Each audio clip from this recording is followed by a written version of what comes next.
नमस्कार। महापुरुषों का कहना है कि कविता हमें बेहतर इंसान बनने में सहायता करती है। इसलिए ये जरूरी लगता है कि कविता सब तक पहुंचे, सब कविता को जानें और समझें। विशेष रूप से हमारी युवा होती पीढ़ी अर्थात किशोर बच्चे कविता से निकटता बनाएं तो एक बेहतर समाज के निर्माण में उनकी भूमिका सार्थक हो सकती है। किंतु ऐसा तभी संभव है जब हम ये जान लें कि कविता है क्या। कविता का एक छोर जहां कल्पना को आकाश की ऊंचाइयों तक ले जाने की क्षमता रखता है, वहीं जीवन का यथार्थ कविता को धरातल पर लाकर खड़ा कर देता है। यही अंतर्विरोध ही कविता का जनक है। कविता का भाव जगत छात्रों के लिए हमेशा से जिज्ञासा का कारण बनता रहा है। इस श्रृंखला के कार्यक्रमों में उनकी इन्हीं जिज्ञासाओं का उत्तर खोजने का प्रयास किया गया है।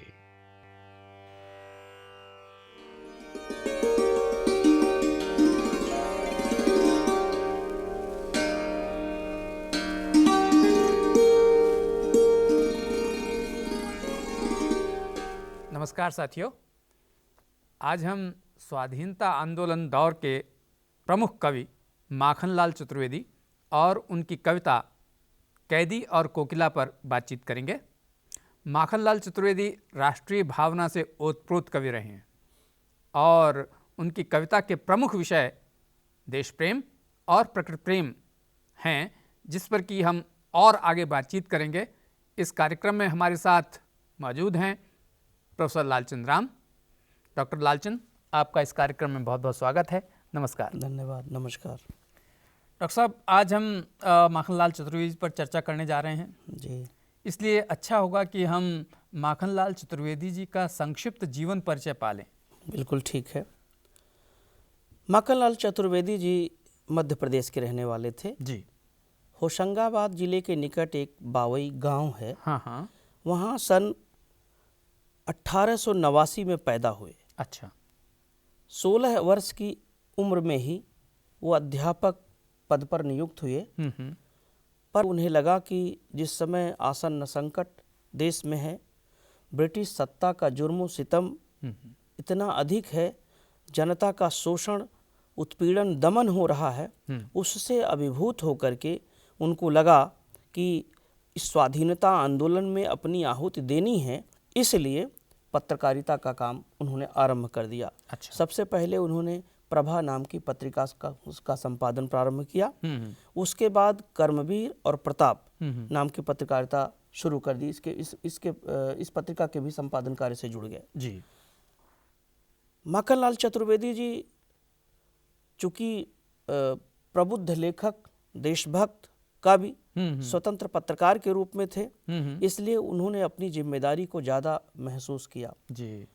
कई दायित्व उनके ऊपर आ गए थे। एक तो जो ब्रिटिश शासन था उसके शोषण और दमन को उद्घाटित करना, उसके खिलाफ आक्रोश को व्यक्त करना, दूसरे भारतीय जनमानस को उसके लिए तैयार करना, जागृत करना, आगे बढ़ाना जी। तीसरा, स्वाधीनता आंदोलन में भारतीय जनता को तन मन प्राण अर्पित करने के लिए तैयार करना। एक बहुआयामी दायित्व माखनलाल चतुर्वेदी निभा रहे थे और उस दौर के जितने भी कवि, लेखक, पत्रकार थे, लगभग सभी लोग स्वाधीनता आंदोलन में उसी तरह से जुड़े हुए थे कि देश को जल्दी से जल्दी, शीघ्र से शीघ्र आज़ादी मिल सके और ब्रिटिश शोषण दमन से मुक्ति मिल सके। इनकी और प्रमुख रचनाएं कौन कौन सी उनकी थी? प्रमुख रचनाएं हैं हिम किरीटिनी, साहित्य देवता, हिम तरंगिणी, वेणुलो गूंजे धरा, ये प्रमुख कृतियां हैं। अच्छा। चूंकि पत्रकारिता में जुड़े रहे, इसलिए कई बार उनको जेल जाना पड़ा। कारण यह कि ब्रिटिश शासन सत्ता उभरते हुए स्वाधीनता आंदोलन से आतंकित हो गई थी, तो जब भी राष्ट्रवादी स्वर गूंजता था उसको उसका दमन करने के लिए, उसको दबाने की हर संभव कोशिश करते थे। तो जब गांधी जी ने असहयोग आंदोलन शुरू किया था 1920 के आसपास, और जब सविनय अवज्ञा आंदोलन शुरू किया था, तो देश की जनता से आह्वान किया था कि जो भी वकीलों ने उनके आह्वान पर वकालत छोड़ दी, अध्यापकों ने अध्यापकी छोड़ दी, कॉलेज के विद्यार्थियों ने, नौजवानों ने अपनी स्वाधीनता आंदोलन पूरी आहुति दी, उसी दौर में उन्हें कई बार जेल जाना पड़ा। और जब माखनलाल चतुर्वेदी जेल गए तो उनसे जो भी कोई मिलने जाता था उन्हें वो कागज पर एक कविता अपनी लिख करके दे देते थे। तो जो भी आता था वो कविता पत्र पत्रिकाओं में छप जाती थी। वो चुपके से दे देते थे और इसीलिए वो छद्म नाम से, एक भारतीय आत्मा नाम से उनकी कविता छपती थी। क्योंकि वो उनके मुख्य नाम से तो छप नहीं सकती थी, क्योंकि ब्रिटिश सत्ता दमन पे, पूर्णतः दमन पे उतारू थी। इस तरह से उनका एक तरह से स्वाधीनता आंदोलन को स्वर देने का काम प्रमुख रहा। 1968 के आसपास उनका देहावसान हो गया। हमें लगता है कि जब तक राष्ट्र और राष्ट्रीयता रहेगी तब तक माखनलाल चतुर्वेदी का कविकर्म, कविता और उनकी राष्ट्रीय चेतना भी विद्यमान रहेगी। क्या बात है डॉक्टर साहब, आपने माखनलाल चतुर्वेदी का ये परिचय देकर कविता की एक पृष्ठभूमि तैयार कर दी है। अब हम चाहते हैं कि कैदी और कोकिला जो पाठ्यक्रम में लगी हुई है, उसके एक एक अंश पढ़ें और उसकी थोड़ी व्याख्या कर दें, तो उससे विद्यार्थियों को लाभ होगा। निश्चित रूप से। कविता शुरू होती है, चूंकि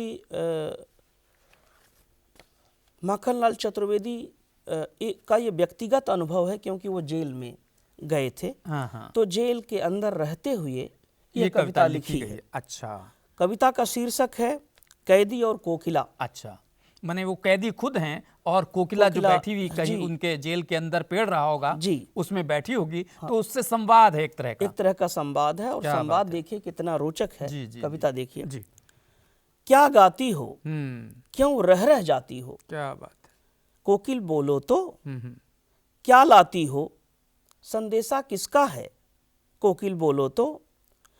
अब यह सवाल माखनलाल चतुर्वेदी कोकिला से कह रहे हैं कि क्या गाती हो, तुम आजादी का तराना सुना रही हो या गुलामी का शोक गीत। इसलिए प्रश्नवाचक चिन्ह लगा करके उन्होंने कविता की शुरुआत की है। क्या गाती हो, यानी आजादी का तराना है या कोई शोक गीत सुना रही हो, क्योंकि यह कविता जब कोकिला बोली है तो रात का वक्त था।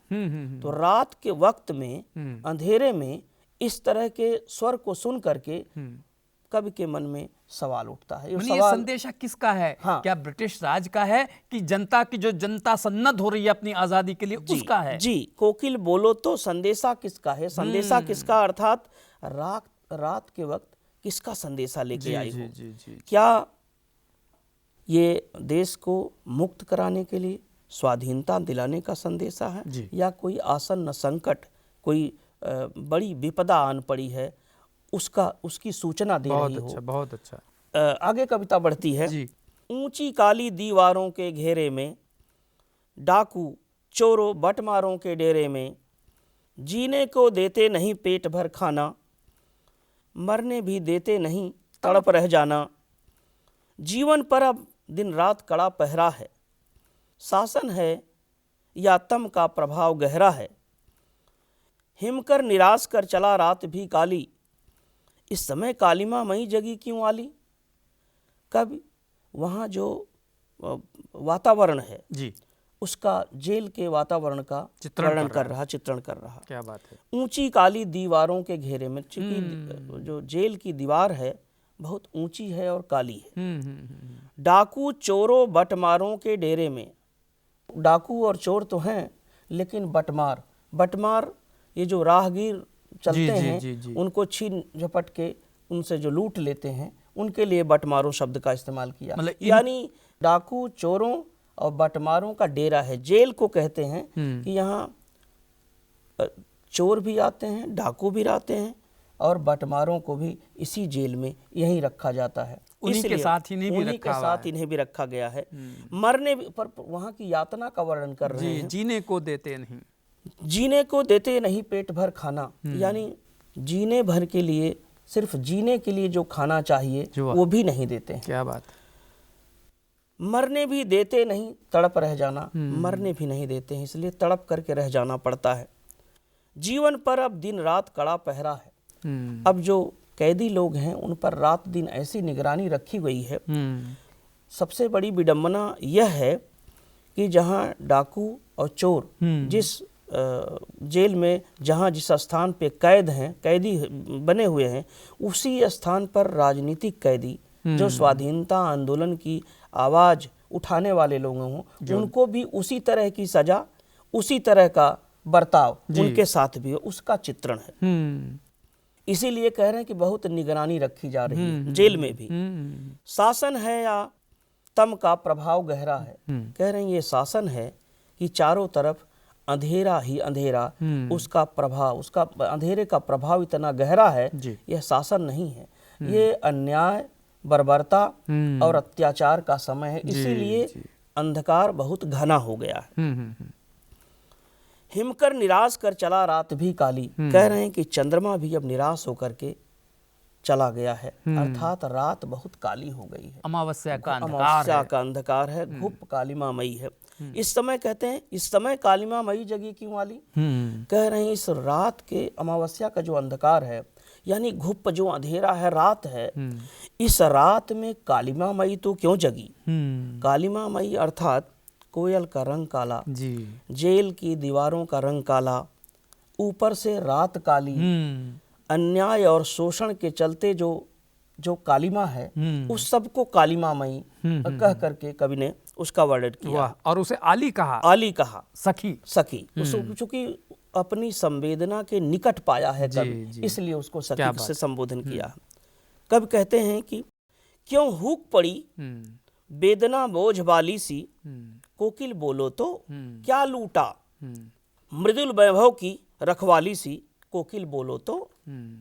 कब यहाँ कह रहे हैं कि क्यों हुक पड़ी, यानी अर्थात हुकने का अर्थ यहाँ कि चुप नहीं रह पाना या बोलने की मजबूरी, यानी रात के वक्त कोकिल का तो स्वर वैसे मधुर माना जाता है, लेकिन रात के वक्त उसका और जेल के अंदर पेड़ पर बैठ करके कूकना, बोलना, कह रही कि मैंने कह रहा कि कब कि क्यों हुक पड़ी वेदना बोझ वाली सी, और उसमें जो आवाज है, उसकी आवाज में, कोयल की आवाज में वेदना छिपी हुई है। इसलिए कह रहे हैं कि ऐसे लग रहा कि जैसे तुम्हें बोलना ही था, तुम्हारी मजबूरी थी, या तुम्हारे अंदर ऐसी कोई पीड़ा झलकी जिसकी वजह से तुम बोलना हुक पड़ी हो। कोयल तो वैसे उल्लास की चीज है, परंतु यहाँ पर वो हुक है, वेदना है, क्योंकि सब पराधीन है। हाँ जी, अब बोलने की मजबूरी है।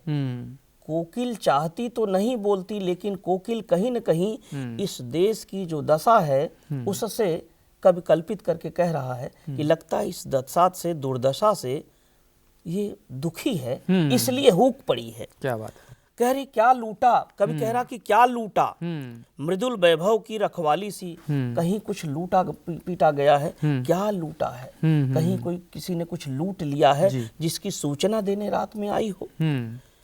कोकिल बोलो तो, कोकिल बताओ। कब उनसे तादाद में स्थापित करता है, संवाद स्थापित करता है। कविता आगे बढ़ती है। क्या हुई बावली अर्धरात्र को चीखी, कोकिल बोलो तो, किस दावानल की ज्वालाएं हैं दिखी, कोकिल बोलो तो। जी, अब बावली का अर्थ यहाँ पागलपन से नहीं है, हाँ। दीवानगी से है।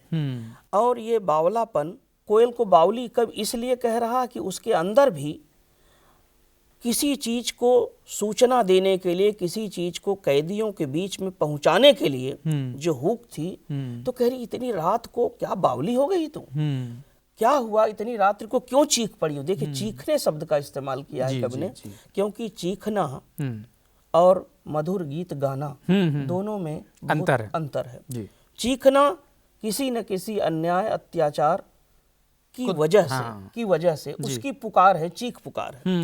कह रहे हैं कि किस दावानल की ज्वालाएं, तुम्हें किस दावानल की ज्वालाएं दिखी, तो तुमने कौन सी दावानल की आग को देखा। दावानल दावाग्नि, जठराग्नि, बड़वाग्नि, तीन तरह की आग होती है। दावाग्नि जो जंगल की आग होती है, जठराग्नि पेट की आग को बोलते हैं, अब बड़वाग्नि समुद्र की आग को बोलते क्या हैं। बात है। तो इसलिए कह रहे हैं कि दावा जंगल में कोई आग दिखाई पड़ी है, कोई लपट दिखाई पड़ी है, इसलिए तुम चीखी हो, बोलो तो सही क्या बात है कोकिल बताओ। कविता आगे बढ़ती है जी। क्या देख न सकती जंजीरों का गहना, हथकड़ियां क्यों यह ब्रिटिश राज का गहना, कोल्हू का चर्रक चूं जीवन की तान, गिट्टी पर अंगुलियों ने लिखे गान, हूँ मोट खींचता लगा पेट पर जुआ, खाली करता हूँ ब्रिटिश अकड़ का कुआं, दिन में करुणा क्यों जगे रुलाने वाली, इसलिए रात में गजब ढा रही आली। अब यहाँ कवि प्रश्न करता है कि क्या तुम इसलिए चूकी हो कि हमारे हाथ में जो जंजीरें लगी हैं, जंजीरों से, ये हमारे जंजीरों का, ये जंजीर नहीं है, ये हमारा आभूषण है, गहना है। क्या इस जंजीर लगे आभूषण को तुम देख नहीं पा रहे हो इसलिए चीखा तुमने, या हथकड़ियां क्यों, यह ब्रिटिश राज का गहना, ये हथकड़ियां नहीं है, ये ब्रिटिश शासन सत्ता ने हमको गहना, ये उसके राज का एक गहना है, आभूषण प्रदान किया। देखिए कितनी मार्मिक बात कवि ने कहा है। स्वाधीनता आंदोलन में जेल में जाना लोग अपना जैसे कर्म और दायित्व तो समझते थे, और जो बेड़ियां और हथकड़ियां लगी हैं उनको वो लोग आभूषण समझते थे। क्या दीवानगी थी बिल्कुल स्वाधीनता आंदोलन की।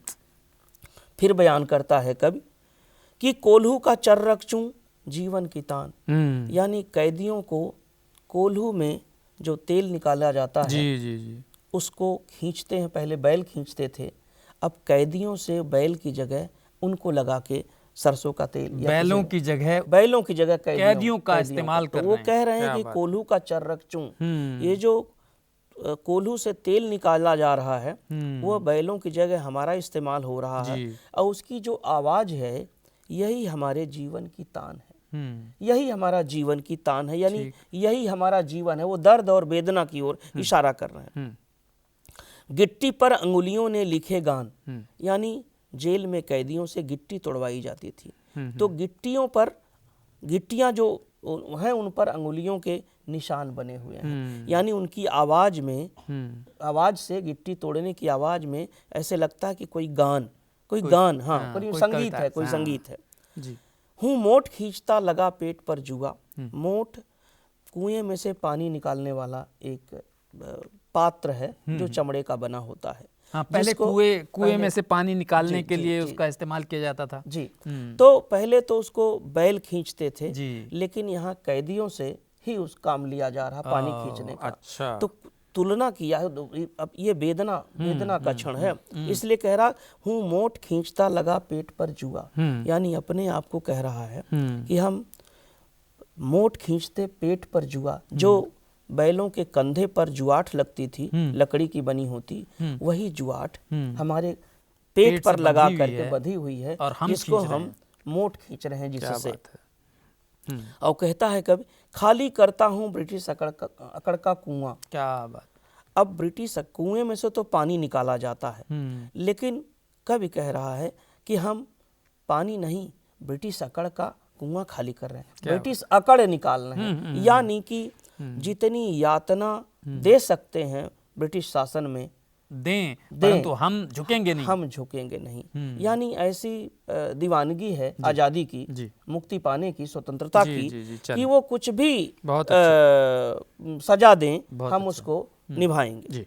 इसलिए रात में क्या दिन में करुणा क्यों जगे रुलाने वाली, इसलिए रात में गजब ढा रही आली, दिन में करुणा क्यों जगाने आई हो वाली। क्या अपने दिन में करुणा क्यों जगे रुलाने वाली, दिन में तो करुणा तो थी ही, रात में रुलाने के लिए तुम आई हो वाली, क्या वजह है, क्यों गजब ढा रही हो रात में, तुम रात में चीखी हो, क्या वजह है। कविता आगे बढ़ती है।